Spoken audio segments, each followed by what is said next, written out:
الرحمن الرحيم. الحمد لله رب العالمين، والعاقبة للمتقين ولا عدوان إلا على الظالمين، وصلى الله وسلم على نبينا محمد وعلى آله وصحبه أجمعين. قال سبحانه وتعالى: وإذ استسقى موسى لقومه فقل اضرب بعصاك الحجر فانفجرت 12 عينا قد علم كل أناس مشربهم كلوا واشربوا من رزق الله ولا تعثوا في الأرض مفسدين. waxau darsigeenu ka bilaabanayaa aayadda 6aad ee suurat albaqara. waxaana ku soo dhex jirnay qisadii reer banu israa'iil alla subxaana wa tacaala uu ku xusuusinayey ama aayaadkuu ku xusuusinayey nicmooyinka faraha badan ee uu galay iyo mawqifka ay ka istaageen sida ay macnaha waxay ula dhaqmeen nicmooyinkii alla u galay subxaana wa tacaala. saasaan kusoo dhex jirnay. iyagiiaa marka la wadaa waa tii inoo dambeysay aayaadkii alla subxaana wa tacaala uu kaga warramayey macangegnimadooda iyo madax adeygooda iyo sida mar walba amarka ilaahi subxaana wa tacaala ay u dabamarteeyaan. waid istasqaa muusa liqawmihi waa qayb nicmooyinkii ka mid ah. wadkuruu waxaad xustaan id waqti xusa oo xusuusta istasqaa uu warow dalbay muusa nabiyullaahi muusa uu warow dalbay liqawmihi dadkiisii iyo tolkii uu warow dalbay. faqulnaa markaa waxaanu nidhi idrib dhufo muusow bicasaaka ushaada waxaad ku dhufataa alxajara dhagaxa ku dhufo. fainfajarat fadaraba markaasuu dhuftay nabiyullaahi muusa ushii buu dhagixii ku dhuftay. fainfajarat waxaa burqatay minhu dhagaxa xaggiisa waxaa ka burqatay 12 caynan oo ilood 12 ilood oo biyo baa marka dhagixii ka burqaday. qad calima way ogaadeen kullu unaasin dad kasta, yacni laf walba oo lafihii reer banu israa'iil ka mid ah, shilib walboo shilibyadoodii ka midi wuxuu ogaaday oo uu bartay mashrabahum, yacni meeshay ka cabbi lahaayeen, meeshay kaga aroori lahaayeen iyo ishii uu goonida ahaa ayay qolo walba goonideeda u baratay. qulnaa lahum markaasaa waxaan ku nidhi kuluu cuna oo washrabuu cabba, waxaad cuntaan manigii iyo salwigii. way oomeen. oonkaas ilaahi subxaana wa tacaala marka wuxuu yani waxa weyaan ugu nimceeyo xaaladda iyada ah inuu u burqiyo ila biyo ah. nabiyullaahi muusa ayaa waxaa lagu hanuuniyey inuu ilaahi subxaana wa tacaala uu amray inuu dhagax ku dhufto ushiisa. waa ushii barakaysnayd wey, mucjizadii wey. ushii markuu ku dhuftay waxaa ka burqaday dhagixii 12 ilood. 12kaa ilood waxay ku salaysan yihiin inta jilib ee reer banu israa'iil ay u kala baxaan. 12 jilib ayay u qaybsan yihiin. maxaa yeele waxay ku kala salaysan yihiin baa laleeyahay nabiyullaahi yacquub oo israa'iil magaciisa weyaan aan soo marnay ayaa wuxuu dhalay 12 wiil. 12kaa wiil ayaa mid walba marka wixii ka farcamay iyo dadkii macnaha waxa weeyaan isaga ka dhashay ayaa marka qabiil gooniya noqday. 12kaa qoys ama 12kaa jilib oo reer banu israa'iil ay ka kooban yihiin yaa qolo walba il gooniya loogu talagalay marka, si aysan macnaha isugu xidhiidhin ama isugu qabsanin ama isugu laynin. sidaasuu marka ilaahi subxaana wa tacaala ugu nimceeyey. qolo walba marka isheedii baa si gooniya loo baray. waxaa la yidhi ishaa idinka idin gooni tahay, yani waxa weeye kaalintaa iyada kaga soo aroora, yani kaalintaasaad kaga soo arooreysaan, ishaasaad gooni u leedihiin. wax isqabsiyo isxidhiidhi markaba uu jiro. sidaa markuu alla subxaana wa tacaala ugu burqiyeyna waxaa la yidhi cuntadaas bilaashka ah een dhibin ka qabsanin xagga ilaahayna ka timid xuna mannigiiyo salwigiya biyaha durdurka ana iyagana cabba iyadana aydan jabinin dhibna alla idinka qabsanin laakiin hal shay baa laydinka doonaya shayga laydinka doonaya wuxuu yahay inaydaan nicmada ilaahay markaad ku barwaaqowdaan oo ku cayishaan oo yani waxa weye wanaag ku heshaan inaydaan fasaad u isticmaalin oo aydaan shirki iyo xumaan iyo diinta ilaahay iyo ambiyadoo lala dagaalamo taa iyadaa inaad iska ilaalisaan midaasuu rabbi subxaana watacaala markaa ka reebay wadkuruu xusa id istasqaa qisada ayadoo faahfaahsan waxay noogu imaan doontaa iyadoo aada isugu egyihiin suurat alacraaf ayay ku imaan doontaa saas daraaddeed ibnu kasiir wuxuu leeyahy aada bay isugu egyihiin qisada markaa suuratu yani acraaf lagu sheegayo iyo markii halkan suuratu yani waxa weya lagu sheegaya albaqara laakiin wuxuu leeyahay suuratu alacraaf waa suura makiya waan u tegi doonaa qur-aanka qaybtiisa makigaabay ku jirtaa makay kusoo degtay intuusan nabigu soo hijroonin suuratu lbaqarana waxaan soo sheegnay inay tahay suura madaniya sidaa daraaddeed maka intuu nabigu joogay salawatullahi wasalaamu caleyh yuhuud mayna wada joogin yuhuud madiina un baa loogu yimi waa ka maqnaayeen markaas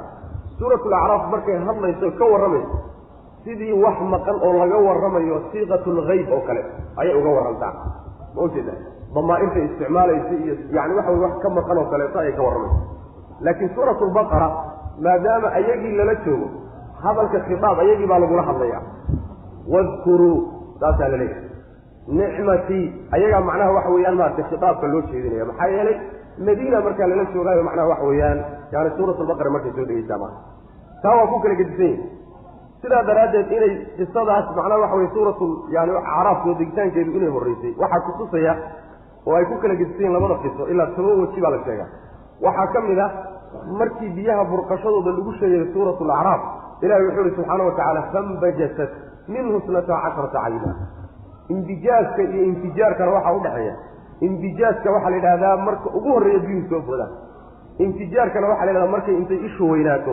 yani waxa weeye si fiican ay biyuhu uga soo baxayaan sidaa daraaddeed maadaama ay acraaf horreysay waxay xustay burqashadii ugu horreeyay biyuhu soo boodeen tanna ishii oo ballaaratay oo il qulqulaysay cabirtay maxaa yeele sidaasay macnaa waxa weye tartiibka u kala dambeeyaa yani waxa weye fawaariq noocaas oo kaleeta ayuu sheegay wadkuruu xusa id waqti istasqaa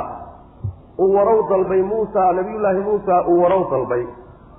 liqowmihi qowmkiisa uu u warow dalbay oo ilaahay inuu waraabiyo oo roob iyo macnaha uu biyo siiyo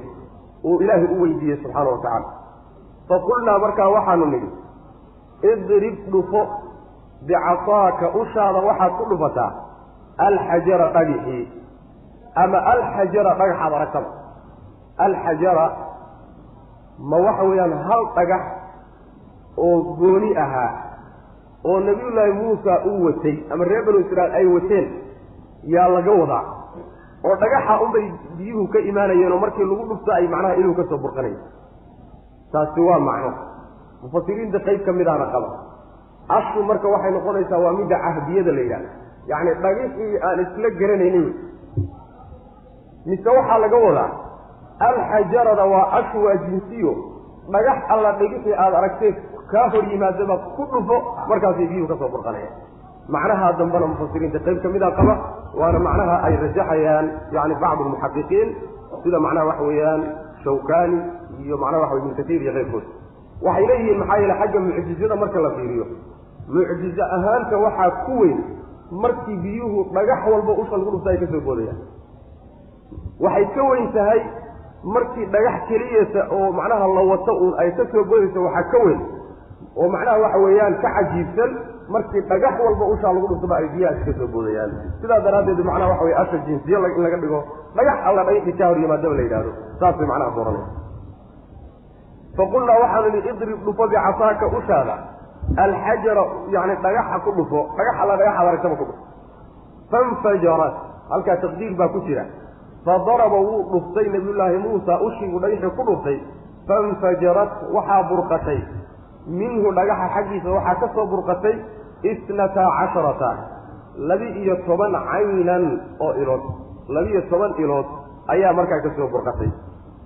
qad calima way ogaadeen kullu unaasin dad walba yani oo reer banu israa'iil ka mid a unaaska waxaa la yidhahdaa oo laga wadaa hadda shilib walba ama qoys walba oo qoysaskii reer banu israa'iil 12 ka mid ah qolo walba waxay ogaadeen oo gaar u barteen mashrabahum meeshay ka cabi lahaayeen almashrab waa ismu makaan wey yani meeshii ay biyaha ka cabi lahaayeen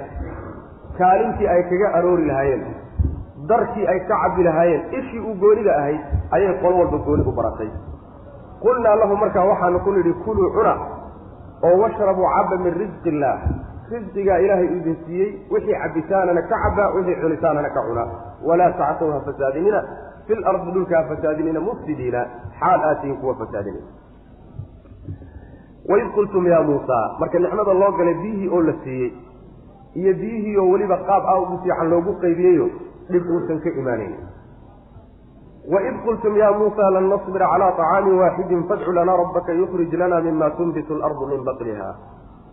tanna waxa weeye waxaa iyadana la xusuusinaya nicmadii ilaahay subxaana watacaala uu galay een xalay soo marnay mannigii iyo salwigii galladii faraha badnayd iyo shimbirtii sollayde iska bislayde loo keenay cuntadii nooca ahayd reer banu israa'iil waa hayn kari waayeen yacni waxa weeyaan sabir waa u yeelan kari waayeen waa ka daaleen daalidii ay ka daaleen iyo xaqiridii iyo sidii ilaahay nicmadiisii ay yaseen taasay marka aayaddu muujinaysaa hana laga bedelay markay yidhahdeen wadkuruu waxaad xustaan id qultum markaad tidhahdeen reer banu israa'iilow yaa muusaa muusow lan nasbira u adkaysan mayno calaa dacaamin cunto dusheed waaxidin oo keliya hal cunto kuma sabri karno uma dulqaadan karno hal cunto oo keliya ee fadcu bari lanaa annaga waxaad noo baridaa rabbaka rabbigaa noo weydii yukhrij lanaa ha noo soo saare ee ma'kuulan mid la cuno halkaas mafcuulkii yukhrijta yaa ku jira yukhrij ha noo soo saaro lanaa annaga ha noo soo saaro ma'kuulan mid la cuno kaasoo mimaa shay ka mida tunbitu ay soo saarto alardu dhulku uu soo saarto yacni wax la cuno oo waxyaalaha dhulku ay soo saaraan ah taa ilaahay ha noo soo saare loo weydii min baqlihaa oo nabaataadkeeda ah yacni ma'kuulkaasoo min baqlihaa waxyaalaha yacni buquushee dhulku uu soo saara ka mid ah wa qisaa'ihaa qaraheeda ah wa fuumihaa toonteeda ah wa cadasihaa digirteeda dhulka digirteeda wa basalihaa basasheeda yacni dhulku waxyaaluhuu soo saarayay yaa macnaha lagu sii caddaynaya oo minku waxay beddel ka tahay mimaada mintaa hore iyo waxay gashay beddel ka tahay way sii caddeeyeen waxuu dhulku soo saaro ee la cuno ilaahay ha noo soo saareen noo weydiy waxyaalihiiba marka sii caddeeyeen kuwan kadaasay tiriyeen qaala wuxuu uhi nabiyullaahi muusa atastabdiluuna war miyaad beddelanaysaan alladii kii miyaad beddel qaadanaysaan huwa isaguba adnaa hoosayn badan midka liidashada liidan ee aada u xun miyaad beddel qaadanaysaan biladii kii miyaad ka beddel qaadanaysaan huwa isaguba khayrun wanaag badan ma mid xun intaad qaadataan oo doorataan yaad kii wanaagsanaad ku doorsanaysaan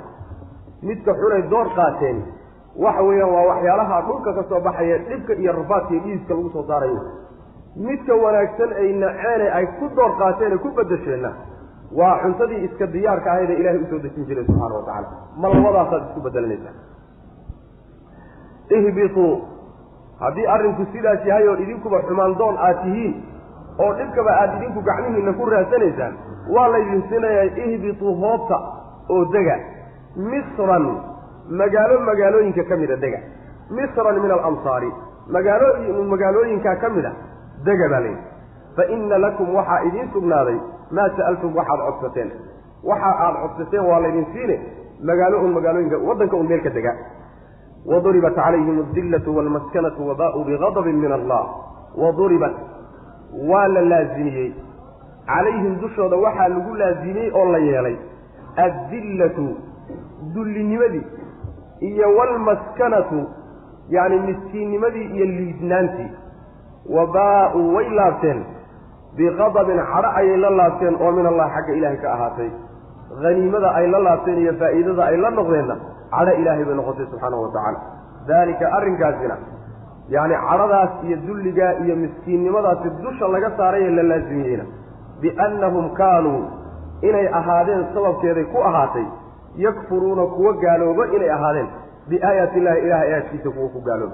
أهانشها أي أهادين كوا إله آيات كيسا ديدو كوا قالوا أي معناها لبكاسي عقابتا لو سميه ويقتلون أهانشها أهادين سبب كوا يقتلون كوا الله يا النبيين نبيذا كوا الله يا أهانشها أهايين درسي بغير حق قردرك وكوا الله يا أهايين ذلك أرنكاسي دلقا عقابتا كل عدي بما عصوا بسبب عصيانهم عاصين ماذا السبب كيف بيكوها يعني وحويان وحو إلهي كربي جلسانك يقول عسانك أي كل عيان تاسس السبب كيف بيكوها وكانوا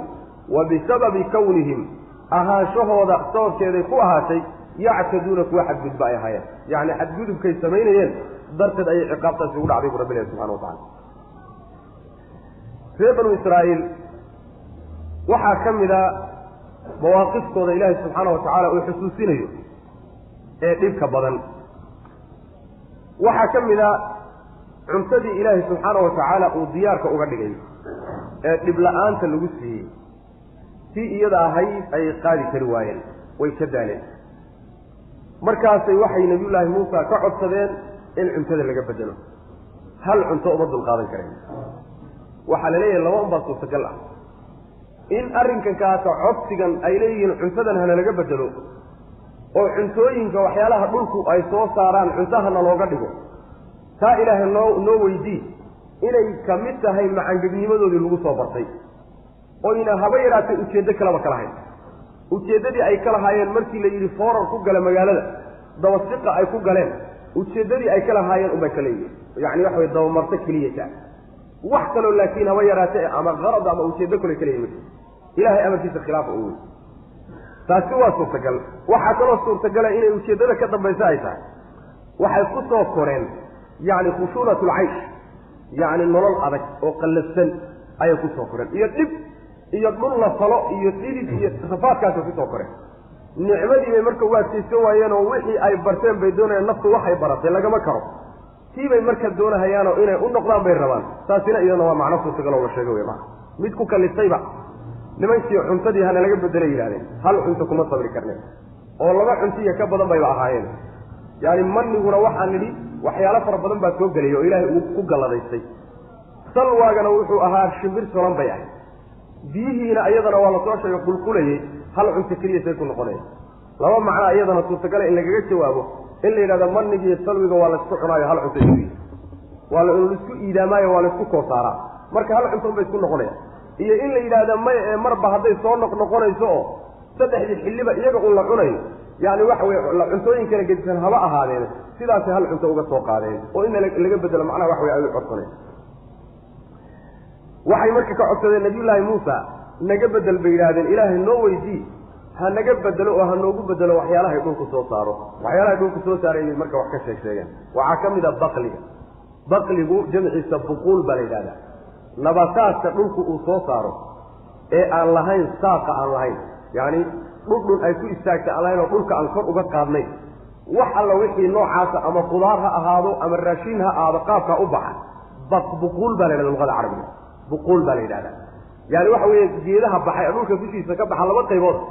mid dhul uu ku istaagu leeyahay oo dhulka kor buu uga qaaday marka kadib bay laamihii iyo baxaya minna dhulkuba ku siman yahay ama dhulku gudihiisu ku jira ama markuu soo baxo macnaha dhulku isku fidinaya ka dhulka isku fidinaya ama gudaha dhulkaba ku jira kuwaasa buquusha la yiraahdaa midka dhulku isku taagalana shajar baa la yiraahdaa luqada carabiga marka buquusha noocyadaas oo dhan baa soo galaya waxay dooni baa ahaadeen qisaagana waxa la yiraahdaa yani khiyaar geed la yiraahdo qaray yiraahdaan waa dad qaray yiraahdaan kaasa macnaha isaga la yiraahdaa fuumka laba tafsiir iyo ka badan baa ku jira تفاصيل فربضان باكوشرة لكن لما تفسير بالمرين تفسير واحد ويام فوم كإن لو نشيد بمعنى الصوم يعني الصون إن لو نشيد صون إن لو نشيد معناها مفسرين فربضان باقبا ابن عباس ابن مسعود سعيد بن جبير يعني علماء فربضان باقبا إن معناه واحد صومت بمعنى صوم أيضا بمعنى صومت إليه وحرجح يبينيه معناها استجع ابن مسعود باوقع أخرية قراءة وصومها قراءة صديق وحكى رجحيا بصلنا والله شيء بصشة يصونتنا أنت بدو وقت لازمان ومعناه والله يسلا شيء معناها يعني واحد يقول دورني قالوا واحد يفهم توحى لولا كذا بركة مركو مدهية حنطة باش ليدا بركة أنت اللي شيدين ومدهية هاي أيام معناها اللي جوضها قالنا كبيس بي معناه خبزي واحدة كوفة قول كادمين مركا حنطة كوفة سيرية بركة أنتم مدهية هاي كوفة سيرية قول كان وحى لقصوا نقلنا يا مفسرين أنت وضبطا أي واحد كسب قرني قرطبي بكسب قرني لوضع التفسير بمعنى واحد ويسلك هو كسبيين لغة أهالنا المعنى لوضع ويصاروا يعني صومت أو معناه صوم ليلة هذا هي حنطة أو يدنا صوم ليلة هذا لوضع واسق أنت معنا مركا لوضع كسبة في التبع لما ثمن إن شاء الله تعالى عبس كيسجد ديرته ليلة ولما مدة ساعة معناها مدمدو إنك ماشي إنك بحلا ما هذا مد كلا لو يقانا mid kale macna waxa boorboora ya cadadka la yiraahdo adiga digir iska basashuna macna waa basasha caanka weey waxyaalahaas noo soo saar badeen oo dhulka noo soo saaray alla ma weydii waxa uu nabiyullaahi Muusa ugu jawaabay war maxaad ku bedel laba shay oo kala fiican yaa kii fiicnaana nacaysan kii xumaana qaadanaysan shan xun waa waxyaalaha dhulka uu soo saaro maxaa xumeeyay waxa xumeeyay horta uma dhigmaan maniga iyo salwiga qiimo ahaan iyo wanaagku uma dhigmaan lamid ma noqon karaan midda labaad weeyaan maniga iyo salwigu yaani dib la'aan buu diyaar iskay samadaas uu ka imaanayo isagoo iska diyaarsan buu imaanaya laguma dhididay middan daata laakiin falitaan iyo shiiditaan iyo dhidid iyo karin iyo rafaad oo dhan baa ku jira marka laba shay oo la isku bedesho mee ma kii xumaa intaad qaadataan baa kii wanaagsanaa macna waxa weeye aad nacaysaan sidaas ku yiri haddii arrinku sidaas in ilaahay leedii weydiiyo uma baahnee wadanka uu meel kamid ah dhulkaaba idin soo saariyo yaani waxa weeyaan maba u baahnaba ilaahay noo weydii dhulkaaba soo saariyo meel uu idinka dhulka kamid ah magaalooyinka kamid ah dega wixii aad codsateen waa la idin siinaya dhulku waa idin soo saaraya sidaas macna wax weyn marka ihbitu misranta ma waxa laga wadaa masarkii la yaqaanay oo masar dega wadanka masar ilaa dega waxa aad doonaysaan halkaas aad ka helaysaan misranta waxa laga wadaa misran min al-amsari magaalooyinka kamida laga wadaa labada tafsiirba waa la maray ibn kathir iyo qeybtii waxay rajaxayaan in laga wado misran min al-amsar waana qowlka ibn abbas iyo qatada ay qabaan yani magaalooyinka kamida dega sida in yiraahdo ayay misra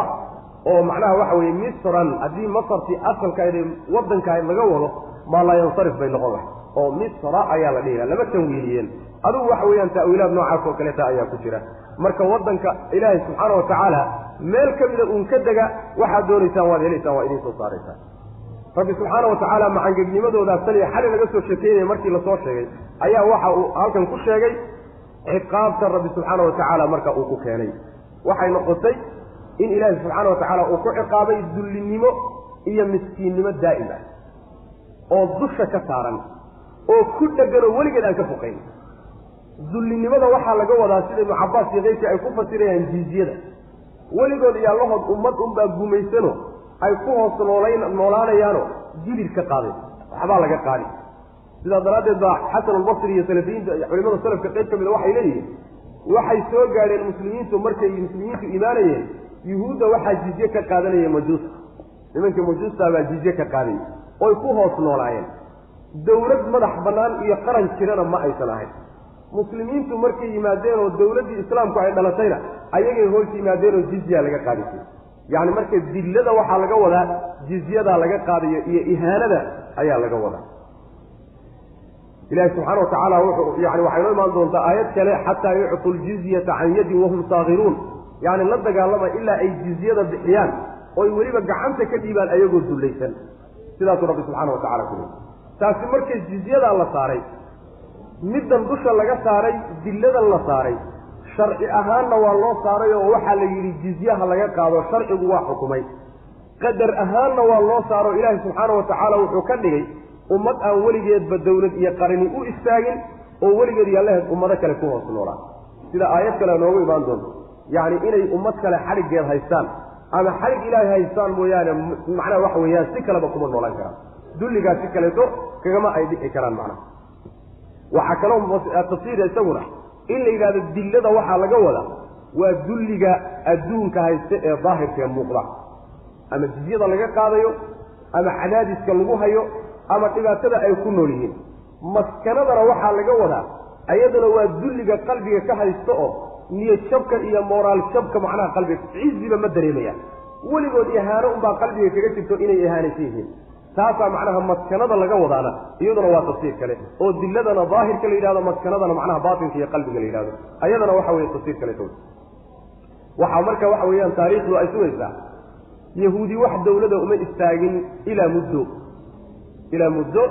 إلى معنى وحويان نبي الله سليمان مركي أوجيريودي عليه وعلى نبينا الصلاة والسلام وحا معنى تاريخ أي حسيسا إلى دولة دي وينيد إسرائيل أي لبقى يبقى يعني وحويان المملكة الشرقية والغربية لولا قيمات بأكرة الشرقية أي يجيب مركي إسرائيل مختنصر باكدي قصة دولي إبر بالغدي ما ننسى لقصة بالله ولقد يالله الدولة دي أمي في سورة الإسراء والمتقي دونا إلهي سبحانه وتعالى إنه كل حكم يبدو شوضا مر والبقى يملح سوق هذا بإنه خلقه سقلك من الكدر ومعناها وحوي يقول كالجليل سيدا سنمتقي دونا إن شاء الله تعالى مركز دول لقاس إلهي سبحانه وتعالى على إلهي بين الله تين وعرض الربي بين الله نقل سبحانه وتعالى الربي بقى وعرضي محا أرنكا في كقاري دول لقا ولقا دلسعر إيه صارا محا أرنكا في أبو خفضه وحقوقا في عرض إلهينا أولا الله بسين وحويان هبط آيات إلهي وسودة كتاب توردها إنه يكون أفمار بجيدين وكو قالوا بينا واجيدين وكو مدى اللبان انت أمينا كو قال سنين النبي يدين اللايين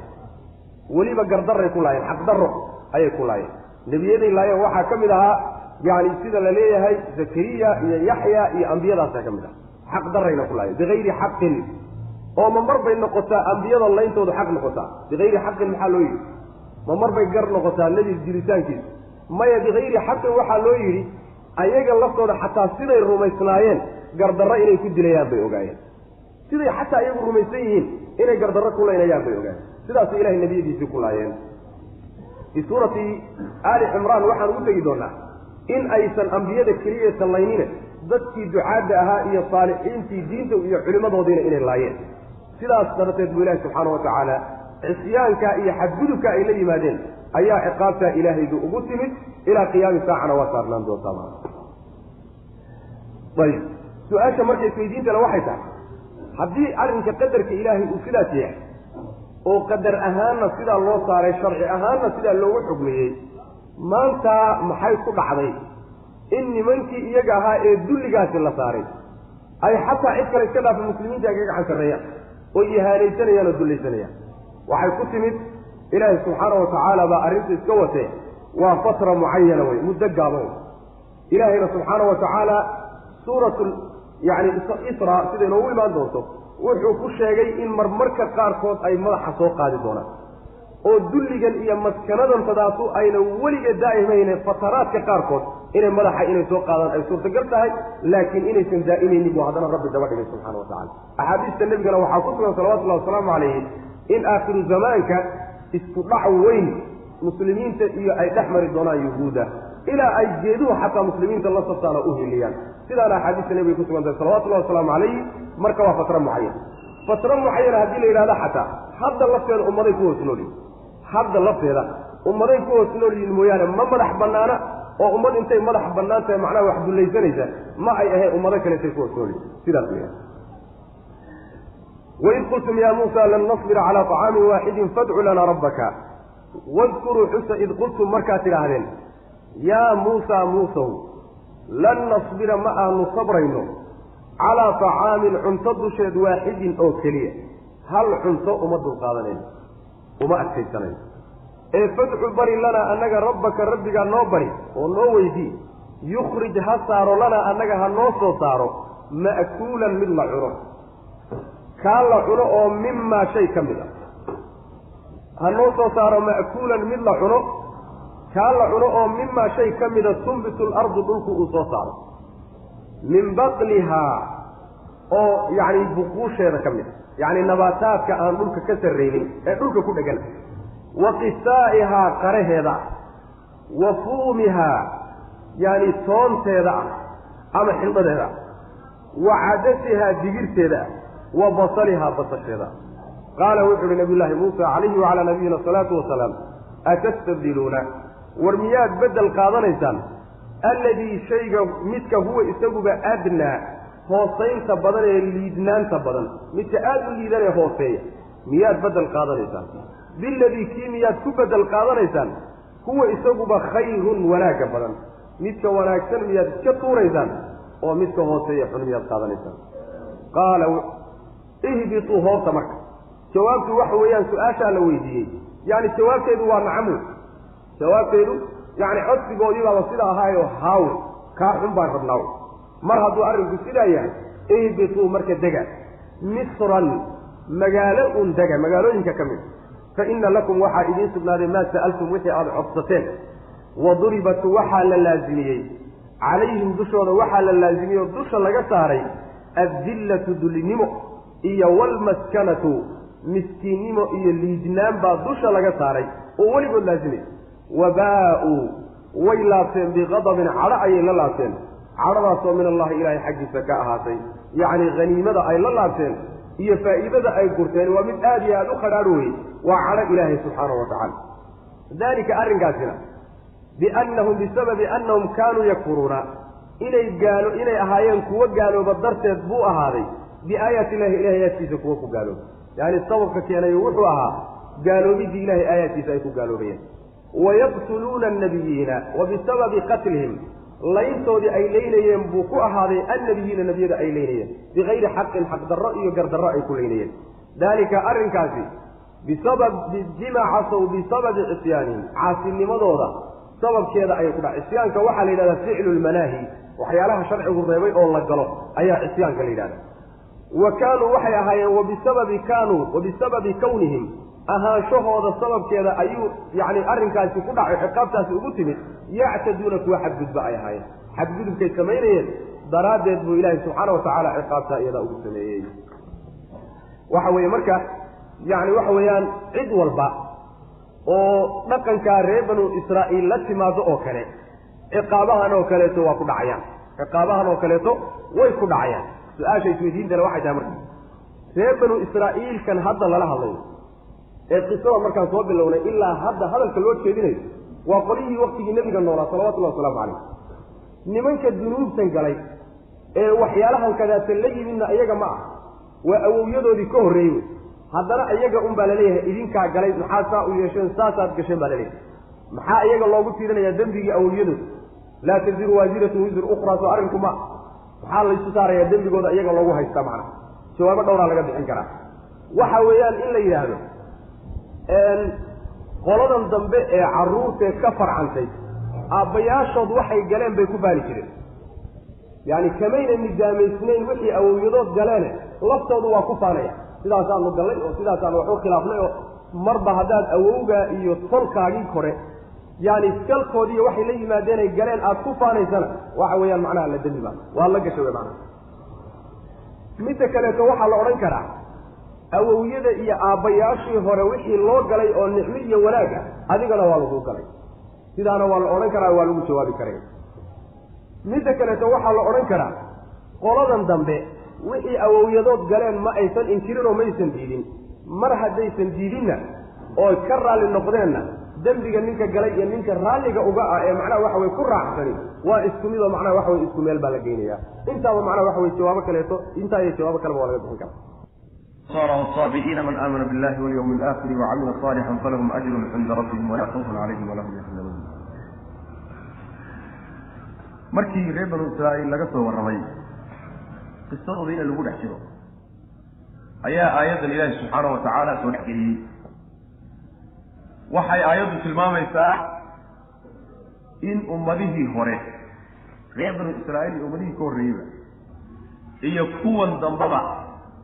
miisaanka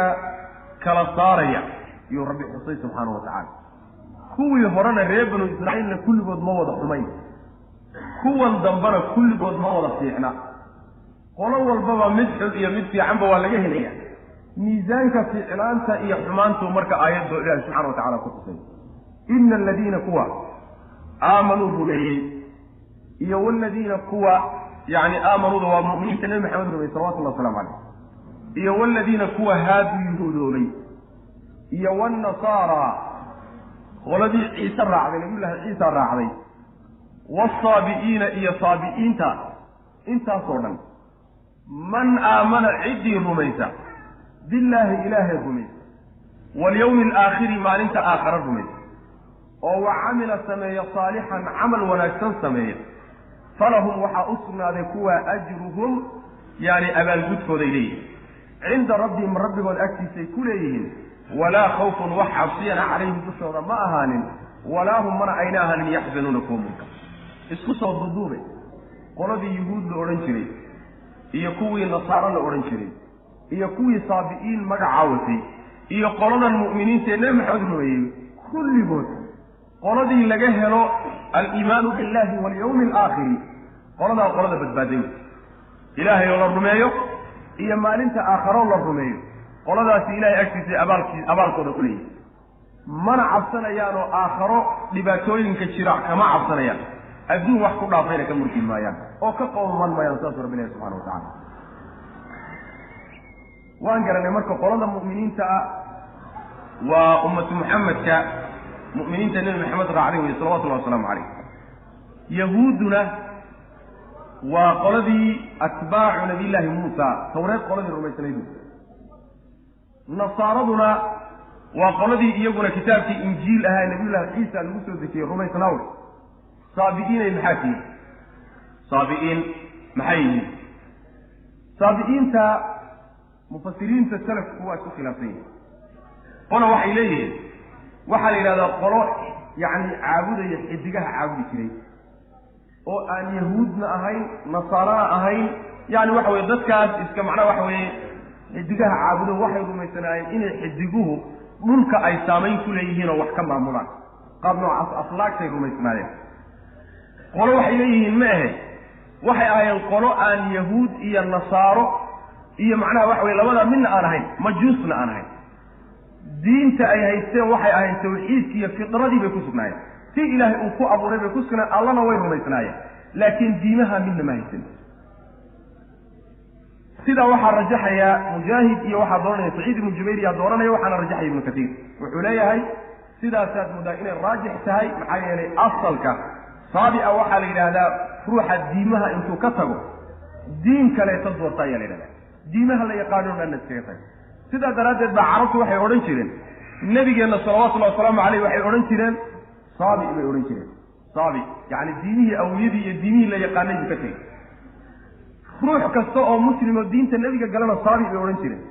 waa kii qoladii uu khaalid markuu u tegay oo ay macnaha uu weeraray markay damceen inay dhahaan waanu islaamna dhihi jireen saba'na ayagoo doonaya inay yidhahdaan aslamna marka saabiga yani waxaa la yidhaahdaa ruuxa diimaha la yaqaan intuu ka tago diin kala gala kaas waa la yidhahdaa macnahaasu marka waxa weeyaan uu dooranayaa ibnu katiir uu dooranayaa yani macaani kaloo fara badanna waa jira yani qole waxay leeyihin waa qolo ahlulkitaabka ka mid ay ahaayeen oo zabuur akrin jiray zabuurtii nabiyullahi daawuud ugu soo dejiyey ayay akrin jireen bay odhanayaan macnaha tafaasiir fara badan oo noocaas oo kale ayaa saabi'iinta laga bixinayaa waxaa ka mid a aqwaasha la leeyahay yani nasaarada firqo ka mida iyo koox ka mida ayaa saabi'iinta la odhan jiray adiga aqwaashaasoo dhan waa la leeyahay wax nas saabida kusoo arooray oo sugaya saabi'iinta qolada la yidhahda iyo caqiidaday rumaysnaayeen ma ay jirto laakiin saabi'iin ubay aayaddu macnaha waxa weye ay seexday intaasoo dhan isku soo duuduubay ciddii alle iyo maalinta aakhiro rumaysaaye abaal wanaagsan camal saalixana la timaado ilahay agtiisa abaal wanaagsan bay ku leeyihiin mana cabsanayaan mana murkayaan ayib waxaa markaa su-aasha labaad ay tahay yahuud maadaama diintoodii la nasakhay nasaarana la nasakhay saabi'iinna diintoodii la nasakhay diinta keliya xaqa ee soo hadhayna ay diinta islaamka tahay seebaa kulligood loo wada leeyahay nin walboo ilaahay iyo maalinta aakhiro rumeeyo ilaahay agtiisa ajrigiisuu ku leeyahay abaalkiisa diimahoodii waaba la nasakhay hadda qolada yahuud haysataay ilaahay agtiisa diintoodu ma xaq bay ka tahay nasaare iyo kiristankum ilaahay agtiisa diintoodu ma xaq bay ka tahay see loola jeedaa waxaa laga wadaa waagii intaan nabiyullaahi ciisa ilaahay uusan soo dirin diinta xaqa waxay ahayd diintii kitaabkii tawreed ahaa ninkii maalintaa muuse rumaysnaa tawreedna ku dhaqmi jiray ninkaa oo sidaa ku geeriyooday yani waxa weeyaan arrimahan la sheegay buu leeyay nabiyullaahi ciisa markii uu soo baxayna qoladii tawreed rumaysnayd inay raacaan baa qasab ku ahayd nasaaray markaa noqdeen ninkii nabiyullaahi ciisa ku kufriyey ee yuhuud ku hadhay kaasi markaasi waxa weeye gaal isaga meesha kuma jiro marka waxaa imaanaya dowrkii iyo kaalintii nasaarada ilaa laga soo diray nebigeenna nebi maxamed salawatullahi wasalaamu calayh nebi maxamed markii lasoo diray qoladii aan raacin ee nabiyullaahi ciisa rumaysnayd iyo injiil ayaguna markaasay gaalo noqdeen ninkii ka hor ku dhintay ayaa marka waxa weye meeshan soo gelay sidaasay marka noqonaysa aamanuuna waxay noqonaysaa qoladan mu'miniinta ee nebi maxamed raacay salawatullahi wasalaamu calayhi ruuxa iimaanku daacadda uu ka yahay ee sheegadkeen munaafaqa aan ahayn sheegadka aan ahayn iyo munaafaqa kaasaa macnaha waxa weye laga wadaa marka ibnu cabbaas isagu wuxuu leeyahay oo uu ku jawaabayaa aayaddu inay mansuuqo tahay buu tilmaamaya oo macnaha wuxuu leeyahy waxaa ka dambaysay ilaahay hadalkiisa uu yidhi waman yabtagi hayra alislaami diinan falan yuqbala minhu wa fi laakhirati min alkhaasiriin diinta islaamka diin aan ahayn ruuxii raadiya oo ilaahay inuu ugu dhawaado isku daya laga aqbali maayo kuwa khasaaray buna ka mid ah aayaddaasaa ka dambaysay buu leeyahy marka way nasakday aayaddan waa la nasakhay ibnu cabbaas saasuu leeyahay laakiin xaafid ibnu kasiir wuxuu leeyahy labada aayadood isma diidayaan oo sidii hadda aan soo sheegnay ayaa macnaa labadooda lagu jamcinayaa sidaasaa macnaha awoodayni ka cad ayib ina aladiina kuwa aamanuu rumeeyey iyo waladiina kuwa haaduu yuhuudoobay waalnasaara iyo nasaarada waalsaabi'iina iyo saabi'iinta man aamana ciddii rumaysa billaahi ilaahay rumaysa walyawmi alaakhiri maalinta aakhara rumaysa wa camila sameeyo saalixan camal wanaagsan sameeyo oo dhaqan u bedela wuxuu rumaysnaa keliyata sheegad aan ahayn falahum waxaa u sugnaaday ajruhum abaalkooday leeyihiin cinda rabbihim rabbigood agtiisay ku leeyihin walaa khawfun cabsina calayhim dushooda ma ahaanin walaa hum mana aysanan yaxzanuuna kuwa murgaa yani dadkaasi waa dadka awliyada ilaahay ah alaa ina awliyaa allahi laa khawfun calayhim walaa hum yaxzanuun awliyada ilahi subxaana watacaala kuwa iyagaa waa kuwa iimaanka la yimid iimaankanna waa midka xadiidkii jibriil ee dheeraa nebigu sal alay waslam uu ku qeexay markuu jibriil weydiiyey yani waxa weye akhbirnii cala aliimaan markuu yidhi nebigu waa kii qeexay salawatullahi wasalaamu calayh وإذ أخذنا ميثاقكم ورفعنا فوقكم الطور خذوا ما آتيناكم بقوة واذكروا ما فيه لعلكم تتقون مركي لعدي يعني إله سبحانه وتعالى عدي مبدأ ميزانك ضدك اللقوك لسوعي الإيمان بالله واليوم الآخر والعمل الصالح كائن ضدك اللقوك لسوعي كان يهودي أهائي كان نصراني سوء أهان شريئي كان جنسك أين أهين أرنك مشغولين أيام مركز دب وحلوه الله سي qisadii reer banu israa'iil iyo ilaahi subxaana watacaala nicmooyinku u galay in mar labaad laga sheekeeyo wadkuruu xusa id wakti akhadnaa aan qabannay miisaaqakum ballankiina markaan qaadnay bal ka warrama oo wa rafacnaa aan kor yeelnay fawqakum dushiina atuura buurtii aan dusha idinka saarnay dushiinana aan buurtii kor yeelnay wa qulnaa lakum markaasaa waxaan idinku nidhi khuduu qaata maa aataynaakum waxaanu idin siinay waa tawreed biquwatin xoog ku qaat yani biquwatin bijiddin waijtihaadin dadaal iyo macnaha waxa weeyaan si kartii ay ku jirto ku qaat oo ciyaar aan ahayn wadkuruu waxaad xustaan maa fiihi kaa laydin siiyey waxa dhexdiisa ana xusa yacni awaamirta iyo takaaliifta ku dhex jirtana ayadana xusa oo ku dhaqma lacallakum tattaquuna si aad alla uga cabsataan uma markaa kadibna tawallaytum waad jeesateen reer banu israa'iilow min bacdi dalika intaa kadib markii burhaantii iyo xujada laydiin caddeeyey goodigaana weliba laydinku daro buurtaa dusha laydinka saaray kadib ayaad jeedsateen ood ka jeedsateen inaad yani waxa weye fulisaan wixii laydinku yeedhay falawlaa fadlullah ixsaanka ilaahay hadduusan jiri lahayn dheeraadsiinta uu idin dheeraadsiiyey hadduusan jiri lahayn calaykum dushiina uu ku tafadulay iyo waraxmatuhu naxariistiisu haddaysan jiri lahayn lakuntum waxaad ahaan lahaydeen min alkhaasiriina kuwa khasaaray baad ka mid noqon lahayd fadligaa iyo ziyaadadaa ilaahay siiyey iyo ixsaanku waxay ahayd naxariis ilaahay baa subxaana wa tacaala ka daba tagtay markaasuu ilaahay tawbadda waafajiyey way tawbad keeneen haddii tawbaddaa ilahay uusan idin waafajin lahayn waad khasaari lahaydeen buu rabbi ilahi subxana wa tacala middanna waxay ahayd ballantii ilaahay subxaana wa tacaala markuu ka qaaday inay tawreed ku dhaqmaan ayaa ballantii si loo adkeeyo ballantii bay diideen inay fuliyaan si marka looga keeno inay macnaha waxa weye fuliyaan ayaa ilaahi subxaana wa tacaala marka buur inta lasoo qaaday baa dusha laga saaray markaasaa la yidhi ballantii aad qaadeen oo tawreed inaad ku dhaqantaan si awoodi ay ku jirto oo dadaal ku jiro fuliya u fuliyo ugu dhaqmanay sidaa markii lagu yidhi tawreed takaaliiftii ku soo aroortay iyo wixii laydinku amrayna la imaada si aad allah uga cabsataan sidaa markii lagu yidhi ma ayna fulinine way ka jeesadeen markii buurtu dul saarneed waxay muujiyeen inay fulinayaan gadaal dambena waa dabamarteeyeenoo waa ka laabteen haddii fadliga ilaahay uusan idinka daba imaan lahayn oo idin soo hareeri lahayn iyo naxariistiisu waad khasaari lahaydeenoo waa idin halaagi lahaa rabbi subxaana watacaala laakiin naxariis ilaahay baa idin qabatay oo idinka daba timin sidaa daraaddeed baad ku badbaadeen wey macnaha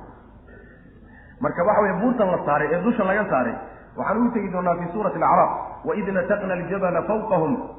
kaannahu dulla wadannuu annahu waaqicun bihim khuduu ma aataynaakum biquwatin wasmacuu saas ilahi subxana wa tacala ku leey yani buur baa dusha laga saaray inta la soo qaaday markaasaa lagu yidhi qaata kitaabkii tawreed aha oo ku dhaqma markaasaa lagu yidhi taa lafteeda maysan dheg u dhigine waa diideen si walba marka lagu dayey si walba ayaa lagu dayey colka wadhafan ma lagu dayay soomaalidu tirahdaa si walba ayaa lagu dayay buur inta lasoo qaada xataa dusha laga saaray waa aan ficlaadahay nimankii reer banu israa'iil wadkuruu xusa id waqti akhadna aan qaadnay miisaaqakum ballankiina markaanu qaadnay oon ballanka idinka qaadnay ballankaasi waa in tawreed lagu dhaqmo waa inagii soo marnay yacni shaygaa la siiyey iyo ballankaa laga qaaday waa tawreed ku dhaqankeeda wey wa rafacnaa waan kor yeelnay fawqakum dushiina atuura buurtii markaan kor yeelnay dushiina yani buurtii baan kor u qaadnay iyadoo dushiina saaran khuduu qaa'iliina lakum annagoo idinku leh khuduu qaata ma aataynaakum waxaan idin siinay qaata biquwatin bijiddin waijtihaadin dadaalku qaata yacni si dadaal ku jiro oo kaftan aan hayn oo dhab ah ku qaata kitaabkii tawreed ahaa wadkuruu waxaad xustaan maa fiihi waxa dhexdiisa ku jirana xusa oo ku dhaqma lacallakum tattaquuna si aad alla uga cabsataan uma markaa kadibna tawallaytum waad jeesateen reer banu israa'iilow min bacdi daalika xujadaa laydiin caddeeyey iyo weliba goodigaa laydinku daray kadib ayaad jeesateen falowlaa fadlullah ixsaanka ilaahay iyo dheeraadsiinta uu dheeraadsiiye calaykum dushiina haddaysan jiri lahayn iyo waraxmatuhu naxariistiisa uu tawbadda idin waafajiyey lakuntum waxaad ahaan lahaydeen min alkhaasiriina kuwa khasaaray baad ka mid noqon lahaydeen bu rabbi ilahi subxana wa tacala walaqad calimtum aladiina actadow minkum fi sabti faqulnaa lahum kunuu qiradatan khaasi'iin qisadoodii baa weli lagu dhex jiraay walaqad calimtum waxaad ogaateen aladiina kuwii ayaad ogaateen reer banu israa'iilow ictadow xadgudbay minkum xaalay idinka idinka mid yihiin fi sabti maalintii sabtida xadgudbay qoladii sabtida xadgudubtay ee idinka idinka mid ahaana waad og tihiin faqulnaa markaasaan waxaanu nidhi lahum iyaga kuwii sabtida xadgudbay kuunuu ahaada baanu nidhi qiradatan daanyeero ahaada khaasi'iina oo weliba la fogeeyey ahaada buu ilahi ku yidhi subxana wa tacala waxaan u jeedaa doofaaro kuunuu ahaada yacni qiradatan daanyeero ahaada khaasi'iina oo la fogeeyo naxariis ilahi laga fogaaday subxana wa tacala fajacalnaaha waxaanu ka yeelnay ciqaabtaa iyada ah qoladaa ciqaabta aan ciqaabnay waxaan ka yeelnay nakaalan yacni zajri canaan baan ka dhignay celin baan ka dhignay iyo biijin lagu celiyo limaa bayna yadayha yacni qolyaha horteeda ah magaaladaas ama deegaanka qaryadaas dadka horteeda waxa horteeda iyo wamaa khalfahaa waxa gadaasheeda qoladaasaa waxaan uga dhignay zajri iyo canaan iyo waano uga dhignay wa mawcidatan waano ayaan ka dhignay lilmuttaqiina qolada alle ka cabsanayana waanaan uga dhignay bu rabbilahi subxana wa tacala tanina waxay ahayd dembi ay koox reer banu israa'iila galeen bay ahayd ilaahay subxaana wa tacaala imtixaanaadkii imtixaanayay baa waxaa ka mid ahay waxaa ilaahay u dooray maalinta jumcada ah maalinta jumcada la yidhi maalin ciida ka dhigta way diideen waxay yidhahdeen ma rabnee sabtida looga dhig sabtidana loogu bedelo waayo sabtidaa laydinka dhigaalay sabtidii markii loogu bedelay ayaa ilaahi subxaana wa tacaala wuxuu ka manciyo u diiday maalinta sabtidaa inay ugaadhaan maalinta sabtidaa ha dabanina la yidhi malayga ha dabanine faraha ka qaada markii sidaa amarkaas yani laga reebo amarkaa la siiyey ayaa marka ilaahi subxaana wa tacaala waxa uu imtixaanaadkiisaas u geliye ka mid ahay malaygii maalin sabtiya mooyaane maalin kale maba imaanayo maalin sabtida marka la gaadhana biyaha isagoo dul sabaynahayo uga baahnaynba in la dabto oo iska yaacayu imaanay xeebtu iska soo farfadhiisan markii sabtida la dhaafo oo habeenka axadda la gelayana waxa way xabadba la arki maayo imtixaankaas ilahay imtixaanay subxana wa tacala waxaana la yidhi maalinta sabtida ha imtixaananin macnaha yani ha dabanina malay arrinkii isaga ahabaa marka aad yani wax way u dhibay waxay sameeyeen marka si ay macnaha waxa weeyaan nahyigan ilaahay uu ka reebayna ayna si toosa ugu badheerin ay u fushadaan barnaamijkoodii waxay doonayeen ayay marka xeelad isticmaaleen waxay u xeeladaysteen inay ilaahay subxaana wa tacaala amarkiisii jebiyaan wuxuu ka reebay inay khilaafaan bay u xeeladaysteen waxay sameeyeen marka badda xeebteeda ayaa waxay ka qodeen bay mufasiriintu leeyihiin barkado meelo balliyo ah oo biyuhu soo galaan baddi markay soo haraacido ayay macnaha ka sameeyeen biyihii marka malaygii markii macnaha waxa weeye baddu ay soo haraacido biyaheedu macnaha ay soo macnaha waxa weeyaan ay barkadaha soo gaadhaan meeshaasuu malaygii soo gelaya biyuhu baddu markay laabtaanna malaygii ma bixi karo meeshuu ku haraya halkaasay markii sabtida la dhaafay meeshaa ka qabsanaya markaasaa waxay yidhaahdeen yani waxa weeye sabtida maana ugaadhanine axaddii baanu macnaha waxa weye dabanay ilaan axadday qabsanaya laakiin waxa weeyaan dabashada dhabtii waxay dhacday maalintii sabtiday dhacday xeeladaysi noocaas oo kale sameeyey ilahi subxaana wa tacaala marka wuxuu ku ciqaabay 3 kooxood bay marka u kala baxeen suurat alacraaf bay noogu imaan doontaa yani was'alhum can alqaryati alati kanat xaadirat albaxri id yacduuna fi sabti id ta'tiihim xiitaanhum yowma sabtihim shuraca wa yowma laa yasbituuna laa ta'tiihim kadalika nabluhum bima kanuu yasbituun yani waxa way halkaasay faahfaahinta qisada inoogu imaan doontaa insha allahu tacala marka 3 kooxood bay u kala baxeen qole waxay yidhahdeen war niman yahu waxaan inaga daaya halaag baad inoogu sabab noqonaysaan ilahay cadhadiisa aynugu dhaci wayna halaagsamiya inaga daaya qolana waxay yidhahdeen war qoladan qolo wax yeelaysa mee faraha ka qaada haisdaalinini qolo saddexaadna qoladii dembiga ku dhacday bay noqdeen 3doodii qolo yani suurat alacraaf ilahi subxaana wa tacaala wuxuu ku sheegay qoladii tidhi war waxaan iska daaya ee ka reebtay inuu badbaadiyey qoladii dembiga gashayna in la halaagay qoladii aamustayna waa laga aamusay qoladii shirkigina waa laga aamusay oo in la halaago kuwii halaagsama ay ku darmadeen inay badbaadeen oo kuwii la badbaadiyey lagu darin lama sheegin labadooda macnaa 3daa kooxood bay marka u kala baxeen ilaahi subxaana wa tacaala marka wuxuu ku ciqaabay qoladii dembiga gashay wuxuu u bedelay yani waxa weeyaan daanyeeraa laga dhigay suuradii ibni aadamka intay laga bedelay ayaa waxay waabariisteen intay habeenkii seexdeen unbay aroortii waxay soo waabariisteen ayagoo daanyeero sayn dheerdheer daanyeera yuu ilahi subxana wa tacala u bedelay aayad kale ilahi subxana wa tacala waa ku tilmaamaya daanyeero iyo doofaaraa laga dhigay qul hal unabi'ukum bisharrin min dalika masuubatan cinda allah man lacanahu allah wagadiba calayhi wajacala minhum alqiradata waalkhanaasiir yani waxa weeye doofaariya daanyeero inuu ilaahay u bedelay bulshadii reer banu israiil qaar ka mid a ayuu ilahi subxana wa tacala aayaddaani ku sheegay weliba doofaarada daanyeeradaasi wuxuu rabbi subxaana wa tacaala ku sheegay inay khaasi'in yihiin khaasi a waxaa la yidhaha bimacnaa mubcad ninka la fogeeye dayrada la dayriyey naxariista ilaahi waa laga dayriyey kuwa iyaga yani waa laga fogeeyey ama khaasi'iina kuwa xaqiran oo dullaysan buu ilahay ka dhigay subxana wa tacala arrinkaa ciqaabta magaalada iyo deegaankaa lagu sameeyey waxa uu u noqday waano iyo cibro uu u noqday magaalooyinkii magaalada ka deganaa gadaal ama hor ka deganaa nakaalan nakaalka waxaa la yidhahdaa asalkiisa ciqaabta la doonayo in dadka wax lagaga reebo yani ciqaab dad baa la ciqaabayaa si dadka kale ugu waana qaataan oo ugu cibro qaataan oo ayna waxaasoo kaleeto u samayn ciqaabtaasi lagu sameeyey marka magaaladaas waxa ay waano u noqotay limaa bayna yadayha wamaa khalfaha deegaankaa iyo magaaladaas dadkii horay ka deganaa iyo dadkii gadaal ka deganaa oo markaa waxay noqonaysaa limaadu yacni makaanka gadaal magaalooyinkii ka deganaa ummadihii ka deganaa iyo horay ummadihii ka deganaa xagga deegaan ahaan iyo boos ahaan waxaa kaloo lagu fasiri karaa tafsiirka waa tafsiirka macnaha ay rajaxayaan ibnu kasiir iyo keyrkii waxaa kaloo lagu fasiri karaa limaa bayna yadayha ummaddii waagaa la joogtay ee waagaasi la noolay ee la casriga ahayd wamaa khalfahaana waxaa lagu fasiri karaa ummadaha dib ka imaan doona ummadaha dib ka imaan doona tafsiirkaasina waa tafsiir jira tafsiir kaloo saddexaad oo daciif baa jira macna walaqad calimtum waxaad ogaateen reer bani israa'iilow alladiina kuwii ayaad ogaateen ictadow xadgudbay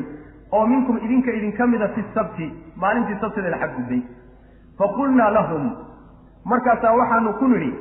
kunuu ahaada qiradatan daanyeero ahaada khaasi'iina oo la dayriyey naxariista ilaahay laga fogeeyey ama khaasi'iina dulaysan oo xaqiran fajacalnaaha damiirka haada ama qaryadii u celi fajacalnaaha deegaankii waxaan ka dhignay iyo magaaladii nakaalan yacni zajri iyo canaan baan ka dhignay cido iyo waano ayaan ka dhignay limaa bayna yadayha ciddii ka horraysay iyo wamaa khalfaha ciddii ka dambaysay xagga macnaha deegaanka ama fajacalnaaha waxaanu ka yeelnay nakaalan ciqaab baan ka dhignay limaa bayna yadayha ummaddii waagaa la joogtay iyo wamaa khalfaha midda dib ka imaanaysa sidaaba macnaha wax weeyaan waad mari karaysa wa mawcidatan waana ayaan ka dhignay lilmuttaqiina qolada alla ka cabsanaysa ayaan waana uga dhignay sidaasuu rabbi ilahi subxaana wa tacaala oo markaad maqasho ummad baa intay dembigaa gashay bay ciqaabtaasi iyo dhibaatadaasi ku dhacday dadkii marka waa ka istaagayaan dadkii marka kuma ay dhiiranayaan sidaas wey macna waa lagu quus qaadanaya macnaa ku quus qaado yani quus qaadashu ilahay ka dhigay subxaana wa tacala kuwa lagu quus qaato sidaas weyaan marka ilahi subxaana wa tacaala masiga uu ku sameeyey iyo bedelidda uu ku sameeya camalkoodii bay u eg iyo waxaa la yidhahdaa daanyarada waa makhluuqa ugu eg ibni aadamka makhluuqa ugu ega ibni aadamka daahirka ibni aadamku uga egyahay baatinkana waa kaga gedisan yahay camalkoodii baa sidaa ahaa maxaa yeelay camalkoodii daahir ahaana wax sharciga waafaqsan buu u ekaa oo dhaaca ah maxaa yeelay maalinta axadda abay malayga qalqabsanayeen oo qaadanayeen baatinkiisuna waa khilaafsanaa sharciga oo maalin sabtiya ayay dabashadu dhacay marka waxa weeyaan aljazaau min jinsi alcamal wixii ay la yimaadeen un baa lagu abaalmariyey xeeladaysiga noocaas oo kaleetana waa lagu yaqaanay nabigeennaa sheegay salawatullahi wasalaamu calayh xataa markii la yidhi baruurta iska ilaaliya baruurtii intay dhalaaliyeen ayay siyaabo kale uga faa'idaysteen xeeladaysiga marka sharciga axkaamtiisa loo xeeladaysto aad buu nebigu uga digay salawatullahi wasalaamu calayh oo ummadda waa laga reebay macna waid qaala muusa liqawmihi ina allaha ya'murukum an tadbaxuu baqara halkan iyadana waxaa laga gelayaa qiso kale oo iyadana reer banu israa'iil ka dhacday ummaddaas dhexdeeda ka dhacday ayaa iyadana laga gelayaa qisadani marka waxaa la leeyahay waxoogaa taqdiim iyo ta'khiir baa ku jira waxay ahayd bay leeyihin mufasiriintu ay soo guurinayaan waxaa jiray nin aada u xoolo badan oo haddana madhalays ah oo jeeda gablan waxba aan dhalin ayaa jiray dhaxalkiisa marka waxaa lahaa nin ay ilmaadeer yihiin ayaa ugu dhowaa wax qaraaba oo dhaxalkiisa lahaan lahaa ninkii xoolaha badnaa ee keligii ahaa kii dhaxalkiisa laha ilmaadeerka ahaayeen baa marka wuxuu tiigsaday kan dhimashadiisuu tiigsaday xoola jacaylna waa galay dhimashadiisana waa sidi waayey markaasuu dilay habeen madowbu intuu usoo guuray basa dhiigga u daray markuu dilay buu dilitaankiisii muusan ku kaafsamina intuu qaaday ayuu dad ilaahay oo iska habeen baryahayo oo iska hururda ayuu iridooda dhigay waagu markuu baryey ayuu intuu soo orday buu qoladii uu hor dhigay ayuu intuu u yimid buu ihi idinkaa dilay ninkii waa inaad magtiisa bixisaan xoolihiisiina qaaday magtiisiina waa doonaya isagii baana dilay qolo kalena mag buu ka doonaya sidaasi markay dhacday ayaa marka reer banu israiil isku qabsadeen qoladii la hor dhigayna maanaa dilin bay dhig qoladii uu ninkani ka dhashayna waxay yidhaahdeen idinkaa dilee bixiya iyo maya waa laysu safay in layslaayaa lagu dhawaaday ayadoo xaalku halkaa maraya ayaa yani dadka dad caqli badan lagama waaye ayaa waxay yidhahan war maxaynu isu laynaynaa ayadoo macnaha waxa weeye nebigii ilahay uu ina dhex joogo bal isaga aan arrinka u geyno nabiyullaahi muusa baa loo yidhi markaasa arrinkii loo keenay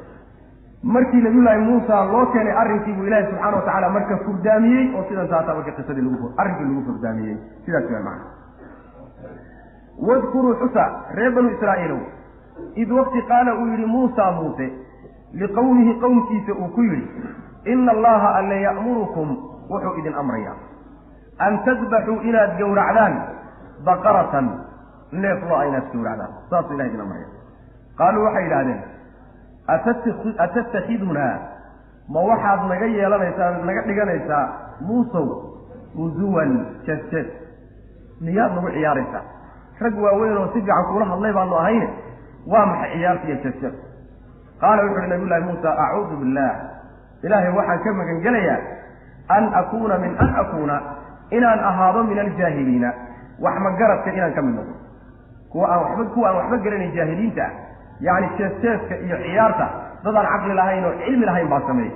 kuwa inaan ka mid noqdo oon idinku jees-jeeso baan ilaahay ka magan gelaya qaaluu waxay idhahdeen udcu lanaa noo weydii rabbaka rabbigaa waxaad noo weydiisaa yubayyin noo bari rabbiga yubayyin ha caddeeyo lana annaga ha noo caddeeyo maa hiya waxay tahay yacni waxay neefkaa lo-dii uu yahay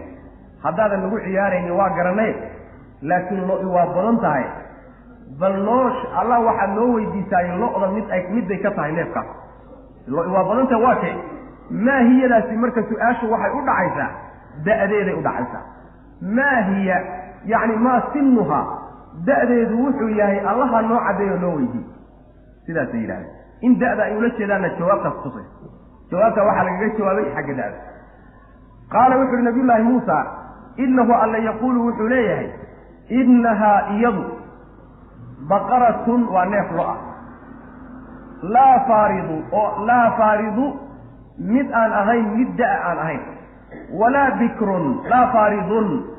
mid da'a ma aha walaa bikrun mid qaalinana ma aha da duqana ma aha qaalinna ma aha cawaanun middii udhaxaysa weeye bayna dalika intaasay udhaxaysa yani qaalinna ma aha aan weli macnaha waxa weeyaan yani unan macnaha waxa weeyaan faxligu u tegin ma ujeedaa ma aha qaalinna ma aha mid da-weynna ma aha labadaasay udhaxaysaa ee fafcalu waxaad samaysaan maa tu'maruuna waxaa laydin amray warka faraha badan iska daayay amarka qaata oo sidaa wixii ku fuliya qaaluu waxay yidhahdeen udcu lanaa waxaad noo baridaa rabbaka rabbigaa noo bari yubayin lanaa ha noo caddeeyo maa lawnuhaa midabkeedu wuxuu yahay waa cajiib yacni waxa weeyaan waa un macangegnimadii lagu soo sheegayey haddii la yidhi neef lo-o un intaad dhegta soo qabataan gawraca arrinkiina iyo waxaad ku haysataan buu furdaamin su-aalay ka bixi waayeen bal garanay hadda da'deedii bal midabkeedana noo sheeg qaala wuxuu yihi nabiyullahi muusa innahu alla yaquulu wuxuu leeyahay innahaa iyadu baqaratun waa neef lo ah safraa'u oo boora ah faaqicun uu weliba badhax la-yahay lawnuhaa midabkeedu uu badhax la-yahay yacni waxa weeye waa booro weliba boorahaasi midab kaloo sarraxa ma jiro saafi wey macana tasuru waxay farax gelinaysaa annaadiriina kuwa fiirinay ruuxii fiiriyana yacni waxa waa u bogayaa oo macnaha waxa weeye quruxdeeda iyo iftiinka ka soo baxaya ayuu macnaha waxa weeyaan qancinayo aada ugu bogaya qaaluu waxay idhahdeen udcuu waxaad noo weydiisaa lanaa annaga rabbaka rabbigaa noo bari yubayin ha caddeeya lanaa annaga maahiya waxay tahay oo maahiya hore sumaydaan soo weydiin maxay tahay maahiyada dambe maahiyada dambena waxay ula jeedaan 3 su-aalood baa iska saaran halkaas su-aasha koowaad waxa weeye miyay shaqaysaa oo ma lo-da lagu shaqaystaa mise weliga shaqa ma gelin waa kow maahiyada waa soo gelaysa ceeb ma leedahay oo iin ma leedahay mise iin ma laha waa su-aal iyadana waa ku jirtaa miyay leedahay yacni midab kale oo midabkii aad soo sheegtay khilaafsan oo bar oo kalena ma leedahay mise midabkeedu waa isku baxsan yahay 3 su-aalood bay maahiya ka wataan jawaabtaa 3 lagaga jawaabi doona maahiya maxay tahay bay yidhahdeen ina albaqara lo-dii tashaabaha wuu iskaga kaana darmaday oo wuu isku dhehmay calaynaa dushannade lo- waa badatee midaan soo qabanana garan weynay bal noo caddabayna maxay tahay macnaha waxa weye neefkaa lo-di wa innaa anaguna in shaa allahu hadduu ilaahay yidhaahdo lamuhtaduuna waanu hanuuni doonaaye waanu samayn doonaa oo waanu ku hanuuni doonaaye intaa haddaysan odhanin maysan ku hanuuneyn baa la dhiha sidaasaa la leeyahy qaala wuxu uhi nabiyullahi muusa inahu alla yaquulu wuxuu leeyahay innahaa iyadu baqaratun waa neef lo-a laa daluulun mid layliyan ma aha middaasoo tusiiru fasha alarda dhulka fasha mid u layliyan inay dhulka fasho ma aha beeraha lagagama shaqaysanin walaa tasqii mid waraabisa ma aha alxarsa beerta mid waraabisana ma aha yacni uma layliyana mid shaqayso oo loogu shaqaysto ama falitaanka beerta ama beerta biyo ugu soo dhaaminteeda iyo ku waraabinteeda midna ma aha musallamatun weeye waa mid la nabadgeliyey yani waxa weeye gowracdeen qaarkii hilibkiisa qaar ka mid a ku dhufta maydkii kadalika sidaas oo kale ayuu yuxyi allaahu alla uu u noolaynayaa almawtaa kuwa dhintay wa yuriikum wuxuu idin tusayaa aayaatii aayaadkiisa ayuu idin tusi lacallakum tacqiluuna si aad caqli u yeelataan oo wax u garataan qisada waxaa la leeyahay taqdiim iyo ta'khiir baa ku jira yacni qisadan inay sidan u dhacdo sababkii keenay baa la dambaysiiyey musababkii ka dhashay sababku wuxuu ahaa keenay qisadanba ninka inta la dilay haddana laysku khilaafay waxaa marka uu macnuhu keenayaa inay horraysay waid qataltum nafsan fadaara'tum naf markaad disheen ood isku khilaafteen allana waxa qarsoon uu bannaanka soo dhigayo markaa kadib bay nabiyullaahi muusa u yimaadeen oo weydiiyeen markaa kadib buu uga jawaabay jawaabtii markuu siiyeyna waxay noqotay neefkii xoolaha gowraca qayb ka midana ku dhufta maydkii markaa kadibna maydkii ayaa noolaaday ciddii dishayna isaga ayaa sheegay oo hebel baa idilay in adeerkay baa idilay buuli arrintiina halkii ayay ku gabagabowday sidaasuu ilaahi subxaana wa tacala qisada uu sheegay qisadu marka dilaalaad fara badan bay leedahay dilaalaadkeeda waxaa ka mid a kow horta waxay muujinaysaa macangidnimadii iyo madax adaygii reer banu israiil aan kusoo sheegaynay ee aada lagu xusayey astaamaha ugu weyn ay leeyihiin bay ka mid tahay inay macnaha aada ay macnaha uga warwareegaan in ay xaqa qaataan su-aalahan faraha badan ay soo jeedinayaanna warwareegiddaasay ku salaysan wa ilaa markii ugu horraysayba haddii markii la yidhi neef lo-a gowraca ka ugu sokeeya hadday soo qabsan lahayn waa ku filnaan lahayn laakiin shaddaduu fashaddada allahu calayhim waa isku adkeeyeen allana waa ku adkeeyey subxana wa tacala sidaas ibnu cabbaas ka odhanay marka waxaa habboon yacni waxaba mar hadduu shaaricu uu sheego oo ku yidhahdo sidaa u qabo in aadan macnaha sii findhicilin findhicilka faraha badan iyo yacni waxa weeyaan sii baarbaaridda faraha badan waa laga fiicay khaasatan markuu sharcigu degayo nabigeena salawatullahi wasalaamu calayh waa kii yidhi macnaha su-aalaha iga daaya nin baa macnaha nebigu maalmaha ka mid a ayuu wuxuu yidhi yacni xaj buu ilaahay idinku waajibiyey markaasaa ni wuxuu yihi nabiga ilaahay ma sanad walba sanad kasta miyu waajib wey waa ka jiisay nebigu salawatullahi waslamu calayh mar dambaa wuxuu yidhi haddii aan odhan lahaa haa sanad walbuu idinku waajibi lahaa mana aydan karteen su-aalaha iga daaya intaan idinka tegayo buu nabigu salawatullahi waslamu calayh intaan inuu idin daynayo su-aalaha iga daaya maxaa yeelay dadka ilaahay subxaana wa tacaala wuxuu ugu necadiya ugu shar badan ruux ilaahay subxaana wa tacaala wuxuu xalaalayn lahaa isaga seefkiisa uu ku xarimay su-aal isaga uu soo jeediya darteed lagu xarimay ayaa macnaha waxa weeyaan dadka sidaa daraaddeed su-aalaha faraha badan ee waxoogaa findhicilka iyo yani waxa weye tacamuqu iyo takallufku ku jiro waa laga fiicanya shaacan taasi waa midda labaad qisadu waxay kutusaysaa ilaahay subxaana wa tacaala shaygu markuu dhinto kadib inuu soo noolayn karo caqiidatu lbacthi wannushuur ayay qisadani daliil u tahay weliba waa daliil xayi aw ruux dhintay oo ilaahay uu soo nooleeyey sidaa daraaddeed qisada marka la gebagabeeyey buu ilahay wuxuu yidhi kadalika yuxyi illaahu lmawta wayuriikum aayaatihi sida kaa dhintay ilaahay uu usoo nooleeyey usoo kiciyey ayuu ilaahay subxaana wa tacala dadku markay dhintaan kadibna usoo noolayn doonaan maqaasida macnaha qisada laga leeyay kamid wadkuruu waxaad xustaan reer banu israa'iilow id waqti qaala uu yidhi muusa nabiyullaahi muusa liqowmihi qowmkiisii uu ku yidhi ina allaha alla ya'murukum wuxuu idin amrayaa an tadbaxuu inaad gowracdaan baqaratan neef lo-a inaad gowracdaan qaaluu waxay yidhahdeen atattakidunaa ma waxaad naga dhiganaysaa oo naga yeelanaysaa huzuwan jeerjeer yani miyaad nagu jeesjeesaysaa qaala wuxu uhi nabiyullahi jeerjeerka waxa la yidhahda alcabatu wasukriya yani dadka oo lagu ciyaaro qaab liidida markuu ku jiro marka kama dhacdo inta badan dadka caqliga leh ama cilmiga leh kama dhacdo sufriyada iyo jeerjeerku kama dhaco waa wax macnaa waxa weye dadka oo liita ee hooseeya ka dhaco sidaa daraaddeed buu nabiyullaahi muusa ilaahay ka magan galay qaala wuxuu yihi acuudu billah ilaahay waxaan ka magan gelayaa an akuuna inaan ahaado min aljaahiliina wax magaradka inaan ka mid noqdo kuwa aan waxba garanaynin kuwaas inaan ka mid noqdaan ilahay ka magan gelaya qaala wuxuu yihi idcu lanaa noo bari rabbaka rabbigaa noo bari yubayin lanaa ha noo caddeeye maa hiya waxay tahay